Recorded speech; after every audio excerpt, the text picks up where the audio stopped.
Bayangkan kamu sedang di kereta pagi yang ramai, duduk di samping jendela, menikmati perjalanan biasa. Tiba-tiba, suara benturan keras mengguncang, dunia seolah berhenti dan kepanikan melanda.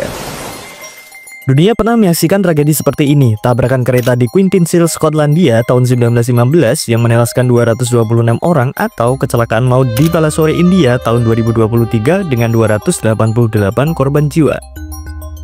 Di Indonesia, ada satu peristiwa yang membuat seluruh negeri terhentak, sebuah tragedi besar yang masih dikenang hingga saat ini, yaitu tragedi Bintaro 1987. Apa yang membuat kejadian ini begitu mengerikan? Mari kita telusuri kronologinya.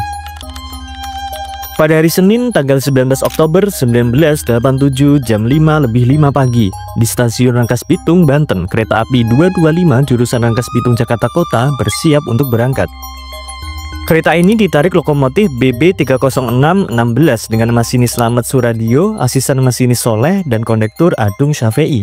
KA 225 mengangkut sekitar 1.887 penumpang, melebihi batas kapasitas hingga 200% yang pada normalnya berkapasitas 500 hingga 600 penumpang. Banyak penumpang bergelantungan di pintu, jendela, bahkan naik ke atap gerbong, praktik yang saat itu masih dianggap sangat biasa. Di sisi lain, di stasiun Kebayoran, Jakarta, KA 220 Pantas Merak jurusan Tanah Abang Merak juga siap untuk berangkat. Kereta ini ditarik lokomotif BB 30316 dengan masinis Amung Sunaria dan asisten Mujiono membawa 478 penumpang, masih dalam kapasitas normal. Kedua kereta ini dan semua orang yang ada tanpa mereka sadari sedang menuju takdir yang mengerikan. Jam 6.50 KA 225 tiba di stasiun Sudimara, Tangerang. Di sini, kereta seharusnya berhenti untuk proses persilangan, menunggu KA 220 dari arah berlawanan lewat lebih dulu di jalur tunggal. Saat itu, jalur antara Kebayoran dan Sudimara hanya punya jalur tunggal, artinya hanya ada satu kereta yang boleh melintas. Prosedur yang sangat ketat berlaku, petugas pengatur perjalanan kereta api atau PPKA Sudimara harus koordinasi dengan PPKA Kebayoran via telepon untuk memastikan jalur aman. PPKA Sudimara juga diwajibkan mengirimkan surat pemindahan tempat persilangan atau PTP ke masinis dan juga kondektur KA 225. Tapi, disinilah terjadi sebuah kesalahan yang fatal.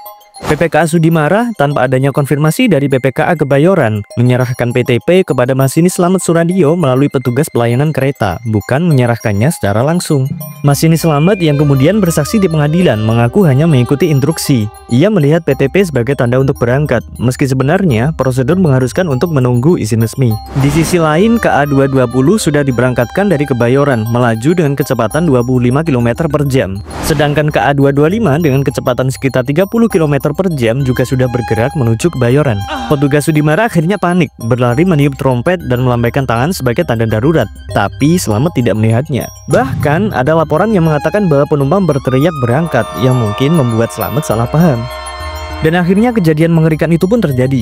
Jam 6.45 di tikungan berbentuk huruf S di Pondok Betung, Bintaro, sekitar 200 meter dari pelintasan dan 1,5 km dari TPU Tanah Kusir, kedua kereta bertabrakan secara frontal. Benturan itu sangat mengerikan. Lokomotif KA 220 menyelinap ke gerbong pertama KA 225, menghancurkan gerbong sepanjang 21 meter yang penuh sesak oleh penumpang. Suara deritan logam dan jeritan penumpang memecah suasana pagi.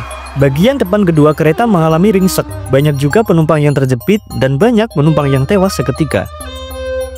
Sesaat sebelum tabrakan, Amung Sunaria, masinis KA 220 yang sedang panik sebenarnya sempat mengerem, tapi tabrakan tak terhindarkan. Sedangkan Slamet Suradio terjepit di dalam kereta, bersimbah darah dan merangkak keluar melalui jendela dengan kaki patah. Tragedi ini menewaskan 139 jiwa dan 254 orang lainnya luka berat, menjadikan kasus ini sebagai kecelakaan kereta terburuk dalam sejarah Indonesia. Sebanyak 72 orang meninggal dunia di tempat, sisanya meninggal dalam perjalanan atau dalam perawatan di rumah sakit seperti RS Fatmawati dan RSCM. Evakuasi mengalami kesulitan karena gerbong kereta yang hancur dan lokasi yang padat. Warga setempat banyak yang membantu evakuasi para korban, tapi pemandangan mengerikan jenazah dan penumpang yang terluka meninggalkan trauma mendalam. Harian Pikiran Rakyat edisi 20 Oktober 1987 mencatat judul Tabrakan KA di Jakarta, sedikitnya 105 orang tewas dengan foto-foto evakuasi yang mengharukan. Iwan Fals mengabadikan peristiwa ini dalam lagu 19/10, sementara Ebit GAD menulis Masih Ada Waktu. Penyebab utama dari tragedi ini adalah kesalahan komunikasi dan kelalaian petugas. PPKA Sudimara memberikan PTP tanpa izin dari Kebayoran, dan ini melanggar prosedur. Sistem pengendalian juga masih manual dan tanpa sistem sinyal otomatis. Hal inilah yang akhirnya memperparah resiko. Stasiun Sudimara juga sudah penuh. Hal ini memaksa KA225 diberangkatkan lebih awal. Slamet Suradio yang dihukum 5 tahun penjara merasa menjadi kambing hitam. Ia bersaksi bahwa dia hanya mengikuti perintah, tapi pengadilan menyalahkannya karena berangkat tanpa konfirmasi. Kondektur Adung Syafei dihukum 2,5 tahun penjara dan PPKA Kebayoran Umri Hadi divonis penjara 10 bulan. Persidangan 1988 mengungkap beberapa kelemahan sistem, antara lain adanya koordinasi yang buruk, infrastruktur yang masih minim, dan tekanan operasional di jalur yang padat. Tragedi Bintaro ini sangat mengguncang Indonesia dan memaksa terjadinya perubahan besar-besaran. PT KA yang kini beralih nama menjadi PT KAI kemudian memasang sistem radio dan mempercepat pembangunan jalur ganda di jalur Tanah Abang, Serpong, dan proyek itu selesai dibangun pada tahun 90-an. Tragedi Bintaro bukan sekedar kecelakaan, tapi cermin dari sistem yang rapuh dan human error yang mahal harganya. Dari puing-puing Bintaro kita belajar bahwa setiap perjalanan harus dijamin keselamatannya. Kalian punya pikiran apa soal kasus ini? Tulis di kolom komentar ya. Sampai ketemu di obrolan berikutnya.